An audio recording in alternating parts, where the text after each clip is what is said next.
Where I can now see my computer screen. Fantastic. We had a little blip there as Roxanne was loading. I'm so sorry for the slightly stuttered interruption and introduction there, rather, as we are streaming from a different browser. And sometimes when streaming live, these things just go a little bit tricky. Okay, apparently we now have video from my camera. We do. Fantastic. I believe we do. It's very hard to tell with these things. If you're in the YouTube chat, or you're on the Roxanne TV chat, or if you're on the Rumble chat, please do let us know. Apparently there's no video. That's so weird. Hello,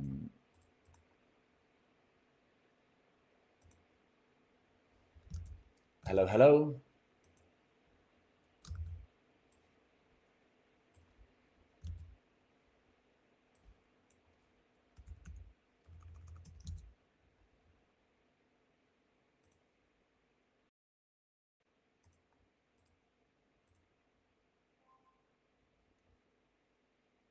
Do we have video?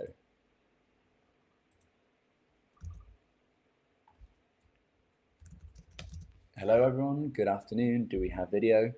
We are having some minor technical issues, but apparently now we have video. Let's just confirm, because for a moment there was some little issues. Okay, in which case I can begin the show. I'm so sorry everyone for the video issues. Today has not been the day for live streaming, as I've spent the past half an hour trying to work out how to get online. Either way, happy to be with you now. Welcome back to Rocks on TV. My name is Nakamoto. For the next 30 minutes, we're going to do a roundup of the global news told through a Bitcoin lens, of course. And we're also going to focus on some of the weekend's Bitcoin activities, notably the conference in the UK called Cheat Code, which is brought together by Daniel Knowles and Peter McCormack, who are two of the biggest Bitcoin podcasters, although Peter McCormack now runs his own sort of freedom channel, and Danny runs the channel which you'll know as What Bitcoin Did. If you're into Bitcoin, you've probably heard of that at some point in your Bitcoin career. Good morning to Ortega, who says your live is not visible. Thanks, mate. I think we have now sorted it. I believe we have at least. We are going to go to our first story of the day, which is regarding the Middle East conflict. Of course, we are following up on Ukraine. We are following up on Iran, and due to the fact that I am using a different browser, everything is different. That's great, isn't it? Really good stuff. I'm going to give it a go again, trying to share screen. Wow, this is complicado. Okay, I can't just share a tab on Safari. Bear with me one moment, everyone. I'm going to go to a quick advertising break, then try to bring you back the news. Give me one moment. I'm so sorry for these issues.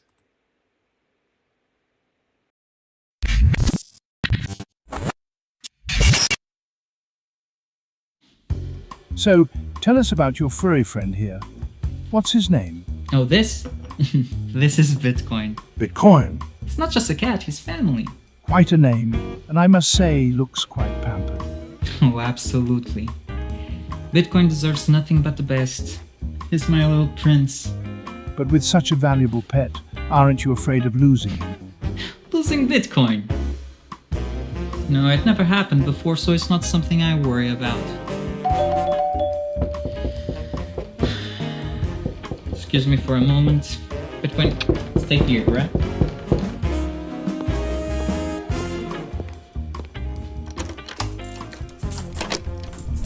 Bitcoin, no! Bitcoin, come on, little buddy, Bitcoin, I need you, don't go!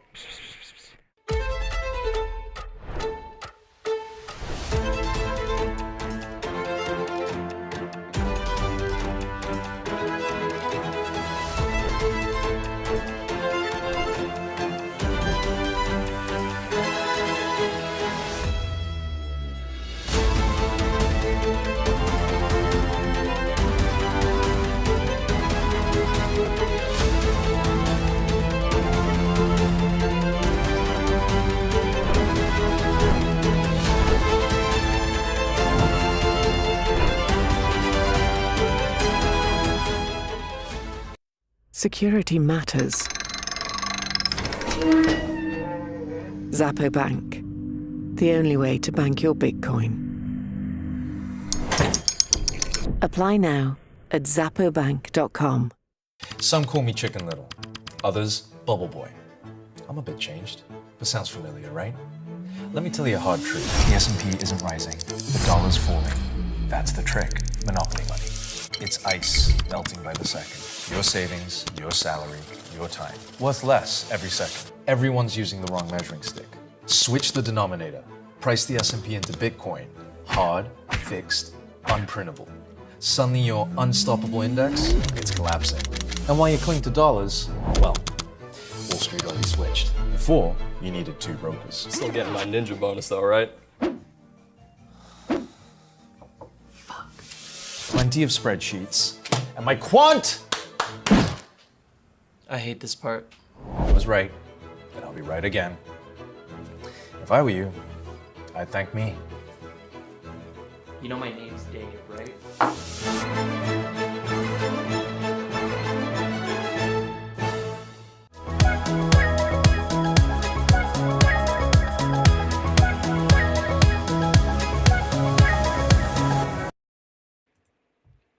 Hello guys, welcome back. Let's check to see if this is working again. So I'm going to try to share my screen and hopefully we're going to see a lovely clip of our favorite President Trump on the screen.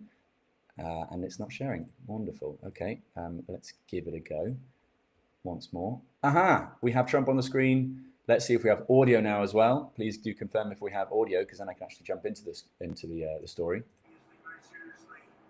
Are you able to hear Mr. Trump? Hopefully you are, in which case I'll be able to dive into the story and actually deliver the news as intended. Let me try this one more time. So welcome back, everyone. We're diving into our first story, the recap of the past 48 hours news, which is that Trump says he's agreed to most of the 14 points.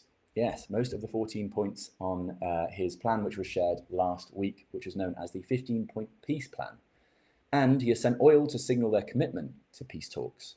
Iran, of course, has yet to confirm this, as we are unsure about the propaganda from each side about what the real truth is in this war.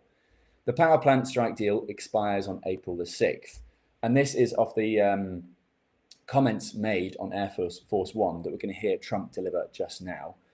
Let's have a listen to Trump as he hangs out on Air Force One. This was uploaded just 8 hours ago, so it's pretty fresh off the proverbial press.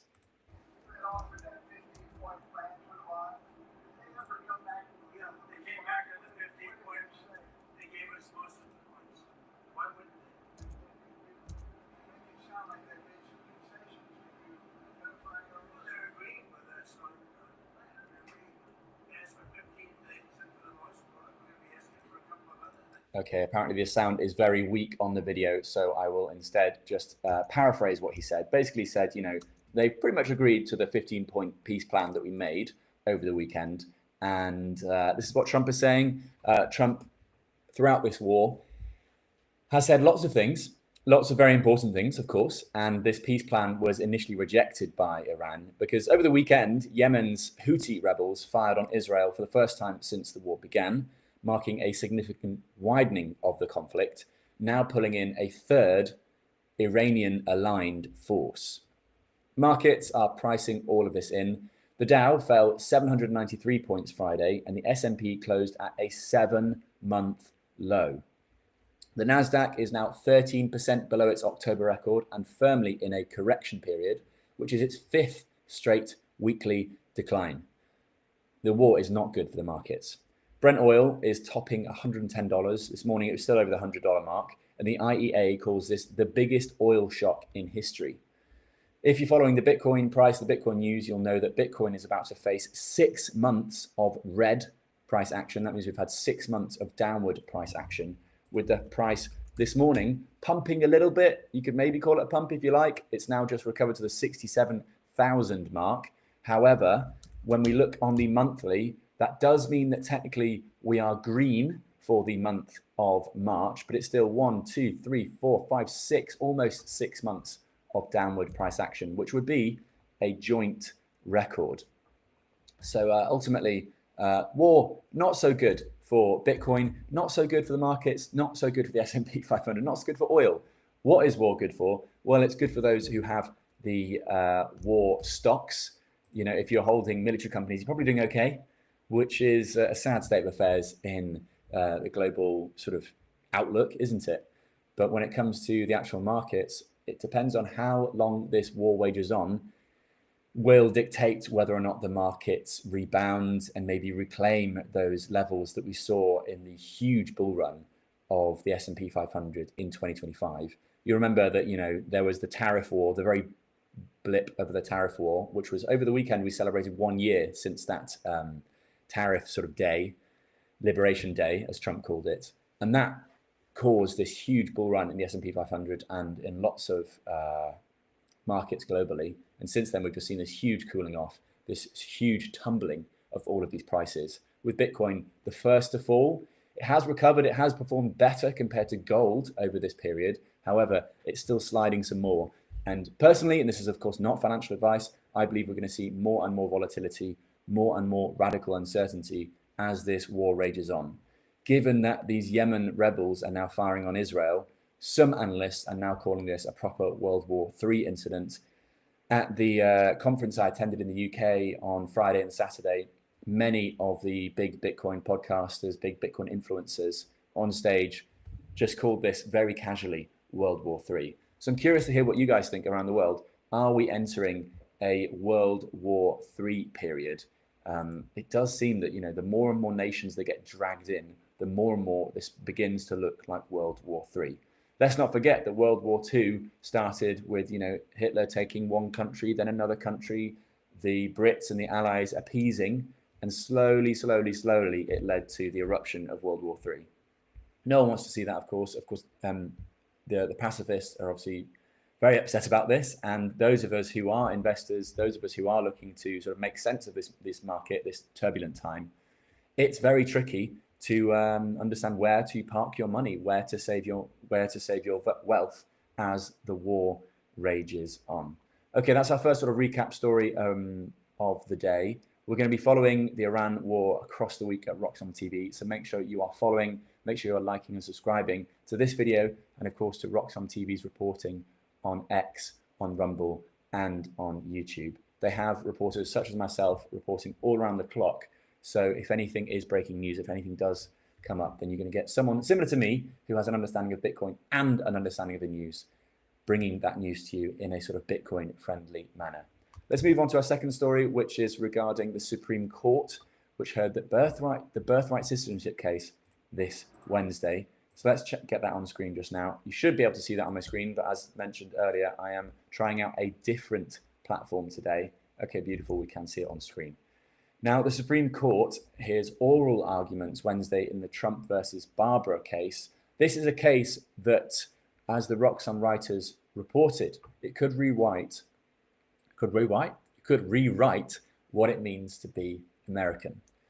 At issue is Trump's one-day executive order, which ends automatic citizenship for children born in the US to undocumented parents or those on temporary visas. This is historic. It would break 150 years of legal precedent, and it would potentially affect hundreds of thousands of US-born children annually. Every lower court that has reviewed the order has ruled against Trump. Now, the story is developing, and of course, we'll be bringing you those breaking news on Wednesday as it is discussed in court. But the 6-3 Conservative Court will decide by June. So we have a few months more to understand what this really means. If Trump prevails, though, an estimated almost 2 million, so 1.8 million US citizens born to two undocumented parents could be at risk of retroactively losing their citizenship. The idea that you could be born in a nation to undocumented parents and not be able to retain the passport, retain citizenship for that country is a further indication that the US is moving more and more to the right and affecting 2 million US citizens. That is a big deal. You know, it's less than 1% of the entire US population, of course, but ultimately, when it comes to the establishment of the US, what it means to be American, this is a shockwave. Okay, The story that we reported on last week has had a development that was regarding Trump and Cuba. He has said that he will reverse course on the Cuban oil blockade, allowing Russian tankers to pass.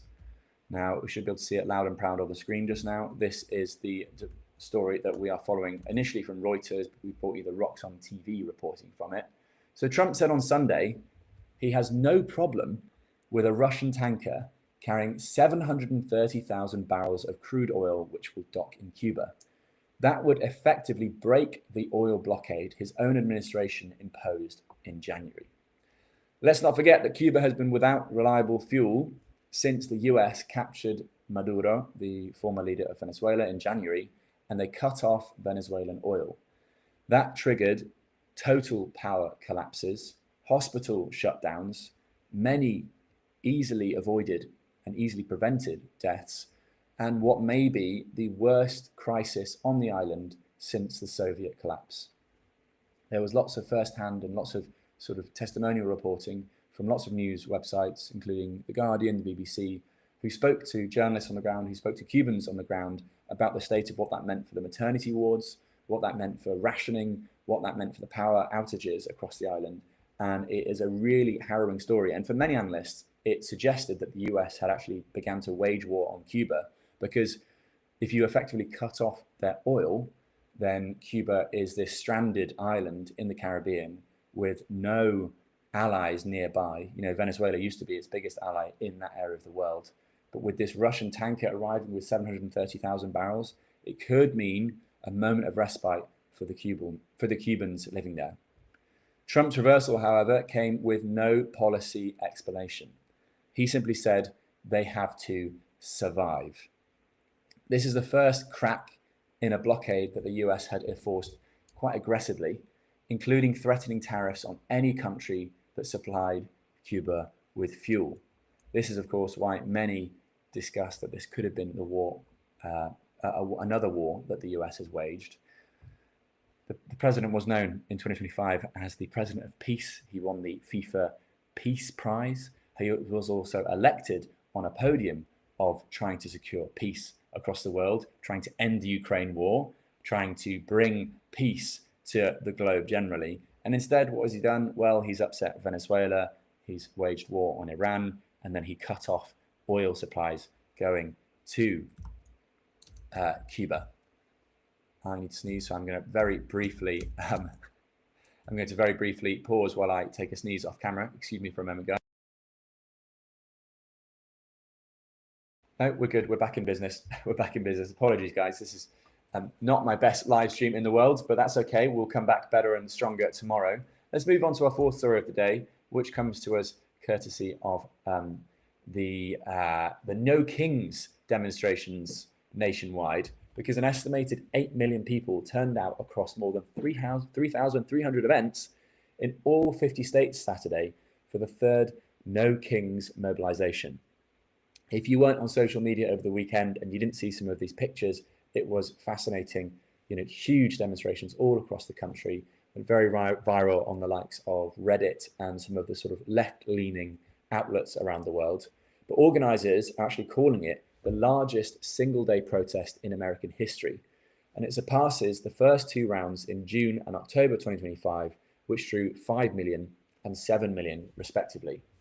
2/3 of those RSVPs came from outside major urban centers, including the red-leaning states like Idaho, Wyoming, Utah, and Montana. The flagship rally in St. Paul drew at least 100,000 people. Bruce Springsteen, Bernie Sanders, and Jane Fonda were all on stage at this massive rally. Grievances include the ICE killings in Minneapolis. Remember when that dominated the news cycle for all of 2 minutes? The Iran war, rising costs, also known as inflation, and democratic backsliding. These protests were on the whole mostly very peaceful.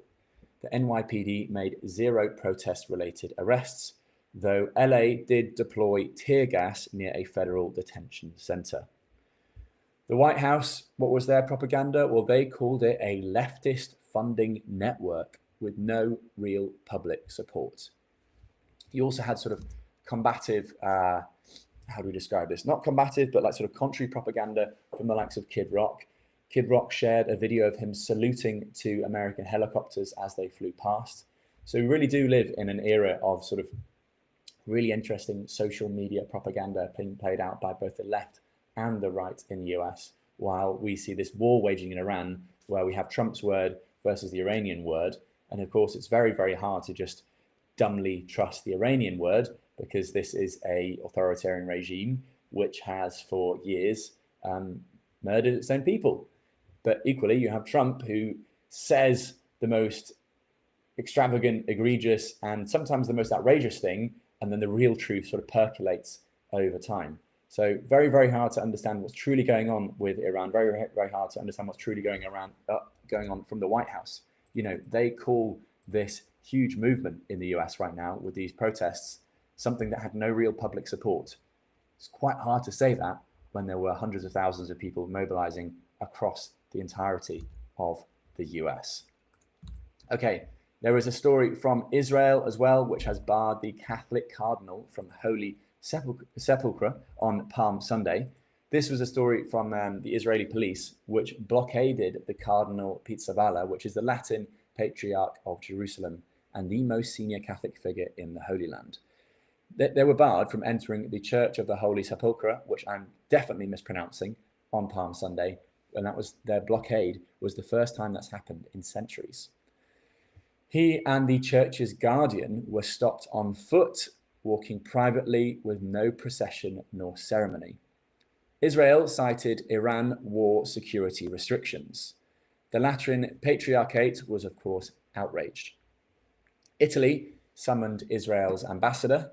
France's President Emmanuel Macron, Italy's President Meloni, and Spain's Prime Minister Sanchez all condemned this move publicly. Pope Leo XIV, who was opening Sunday Mass at the Vatican, said, "God rejects the prayers of leader with hands full of blood." Israel's leader Netanyahu reversed course on Monday, and he ordered authorities to allow the cardinal access for the remainder of Holy Week. Christians, Muslims, and Jews have all been unable to observe their holiest day as usual, which is Easter, as well as Ramadan and Passover, also very hard to follow, since the Iran war began. Jumping in the chat just now to see where people are all around the world. We have Plastic tuning in. Hello, mate. How are you doing today? Did you get a chance to follow some of the cheat code proceedings on Friday and Saturday? We also have Wolf92. Hello, sir. I hope you're doing well today. Thank you for dropping in to my live stream with Roxom TV. Do make sure you are following Roxom TV on all the adequate socials. As a final story, as part of this recap today, and that's regarding France arresting 3 in a foiled bomb plot on the Bank of America. And this took place in Paris. Let's bring up the story as well from Reuters, where it was reported originally. So I'm going to get that on screen today. Apologies as well if I sound a bit croaky. I'm definitely battling off a cold here. So let's show this on screen. Aha, there we go. Fantastic. So yeah, so France detained 2 more suspects over this foiled Bank of America attack in Paris. The story is as follows. Like in the early hours of Saturday morning, French police caught a suspect mid-attempt outside Bank of America's Paris headquarters when they were trying to ignite an improvised explosive device made of 5 liters of fuel and 650 grams of explosive powder, while a second individual filmed. 2 more suspects were arrested on Sunday, and all 3 are minors. If you've been following the French crypto wrench attacks since the start of the year, really, you'll notice as well that a lot of these assailants were minors. Minors in France do not face the same outcomes in the courts as adults. And it does beg the question, is the criminal underworld opting to employ minors, knowing that at best they'll get the slap on the wrist, maybe they'll go to a juvenile detention centre, but they're unlikely to face the prison time and the punishments that adults would face. France's Interior Minister called this attack on Bank of America a violent action of a terrorist nature, and French authorities have flagged a suspected Iran link. describing the attackers as paid proxies using a MO or a modus operandi now seen across the Netherlands, Belgium, Britain, and Norway, which all target US-linked sites. So this is further evidence that the Iran war is splintering into other parts of the world, other parts of the developed world. The Iran connection, rather, we should say, and we should state, it has not been confirmed completely, but France's domestic intelligence service is leading the probe. Europe has been on high alert for exactly this kind of blowback since Operation Epic Fury began. Any of you guys watching from France today? I'm curious to hear how this story was publicized and was reported in France, because it dominated the news in Le Monde and France 24. But you know, it does make you wonder about the future of sort of Bitcoin banks, because this is a trend that we're seeing in the Bitcoin world now, right? You know, Zappo Bank, which is one of Roxxon's friends and sponsors, Zappo Bank has this giant headquarters in Gibraltar, which is another place that, you know, historically banks always had mainstream and retail operations. You know, you could go do your banking in person. Then along withdrew to online operations only. We've since seen the rise of challenger banks. You know, Revolut does not have a high street office where you can go in and speak to a bank teller. But Bitcoin companies increasingly are having a sort of physical presence. So Zappo Bank, I mentioned, Ledger have their huge offices in Paris, where they have Le Donjon, or the dungeon, where all of their techie and hardware and software components are tested, battle tested, and then eventually brought to market. So it does make you wonder whether in the future, the fact that there are more and more physical Bitcoin operations, they could also be an attack vector and inevitably dragged into whatever the geopolitical conflict is that's taking place in that near future. Bitcoin, of course, lives on the internet. You can't hack it. You can only hack the third parties or hack the weaknesses in the physical world. But when it comes to banking, yeah, it's of course a sitting duck when it comes to these crises in these international conflicts. We will be following that story as it develops over the course of the week. And that concludes our roundup of the day. So I'll full screen myself once more. Let me know, guys, where you're watching from around the world. Let me know if you have any questions off the back of today's live stream. I do apologize for taking place a little bit later today. It's purely due to really strange technical difficulties that I just cannot wrap my head around. Now, the Bitcoin story that I wanted to bring you guys today was regarding Cheat Code Conference. Now, Cheat Code is a event that took place in Bedford over the Friday and Saturday, and we reported on it. No, we didn't report on it. I was actually present, and lots of the Bitcoin journalists that you see at Roxxon TV, they were also present. We had many members of Roxxon TV fans in the audience as well. And I wanted to bring up sort of some of the key talking points, because ultimately this was the UK's biggest Bitcoin event in months or years, I suppose, since the last cheat code that took place in 2025 around the same time. And Peter McCormack, one of the biggest Bitcoin names out there, you know, he's got more than 500,000 followers on Twitter. He's got more than 250,000 subscribers on YouTube. His sort of underlying message from the keynote that he gave was that we must not consent, and that it's incredibly hard to build businesses in the UK to such a point that he believes that the state is actively attacking businesses, actively attacking private companies in an attempt to create an even more socialist socialist environment that we live in. It was effectively a big black pill for the audience of Cheat Code Conference. There's about 1,000 people in attendance, and it sent a bit of a shockwave through the audience. A lot of people were very surprised to hear his comments and to hear that he has effectively taken this black pill, given that in previous years he was very much more orange pilled. But let's not forget that, you know, Peter has built 5 or 6 businesses in the UK. He knows very well how to build, you know, make profits in the UK. And now he's effectively saying, not quite give up, but he's basically saying stop consenting. And Susie Ward, you'll know her from Roxxon TV. She was on stage with me for a panel about how hard it is to get Bitcoin things done in the UK. But there was some positives to take away from the event, notably that the Bitcoin Policy Institute in the UK, they have had a productive discussion with the head of digital assets at HMRC. So HMRC being the UK's tax office. They have had a couple of conversations with this head, and they were happy to announce that the head of crypto and digital assets at HMRC is somewhat open to talking about Bitcoin. He's on the way to understanding the difference between Bitcoin and crypto, and that is somewhat a positive outcome of the discussions between the BPI and the HMRC. Freddie New, who is a long-term friend of the show, he's the CEO of BHODL, one of the Bitcoin treasury companies, as well as he holds a role at the Bitcoin Policy Institute in the UK. He also shared that his conversation with the head of crypto and digital assets at HMRC was productive. But ultimately, you did get a sense of doom and gloom in the UK. You did get a sense of just how bad things are in the UK. Despite the fact that you can use Bitcoin as money in the UK, there's this bed and breakfast rule, which means that if you spend Bitcoin and you buy it back in that 30-day window, then you don't have to pay a capital gains tax. That's a really crucial thing that the UK benefits from, and that a lot of Bitcoiners in the UK don't take advantage of. So it does not mean that you have to do a capital gains bill if you buy something with Bitcoin in the UK. So you can use Bitcoin as money in the UK, and you can declare it as long as you buy back that Bitcoin that you spent within a 30-day window. Elsewhere, Lynn Alden was on stage talking about the currency debasement that the world is facing. Her message is, and you can guess this one, it's that nothing stops this train, that currency debasement is going to continue, that AI might play a role in combating it, but ultimately, nothing stops this train. The Lynn Alden message was loud and proud.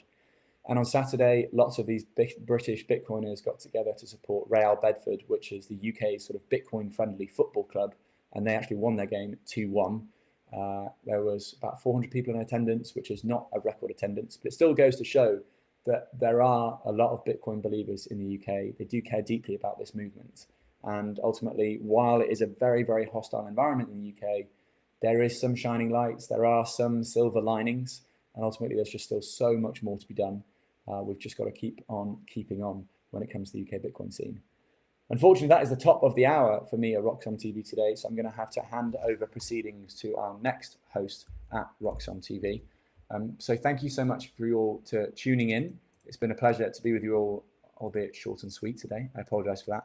I will be back here tomorrow at the same time. In the meantime, do go keep watching on Roxon TV, where Susie Violet Ward, who I was on stage with on Saturday, she takes on the Roxon proceedings.